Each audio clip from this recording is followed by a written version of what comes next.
Hello বন্ধুরা, আজকে আমি টগর গাছের ডাল থেকে কিভাবে চারা তৈরি করা হয় তা আপনাদের সাথে শেয়ার করব। আমি একটি ডাল নিয়েছি। এটি দেশি ভ্যারাইটির সিঙ্গেল পেটালের টগর গাছের ডাল। নিচের কিছুটা পাতা কেটে বাদ দিয়ে দিলাম, উপরের কিছুটা পাতা আমি রেখে দেব। ডালটিতে রুটিং হরমোন লাগিয়ে নিলাম।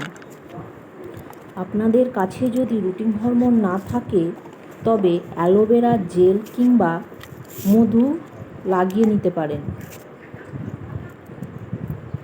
বালিতে বসিয়ে দিলাম,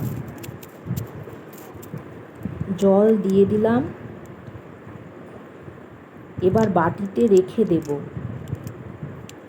জল যখন শুকিয়ে যাবে বাটিতে জল দিয়ে দেব।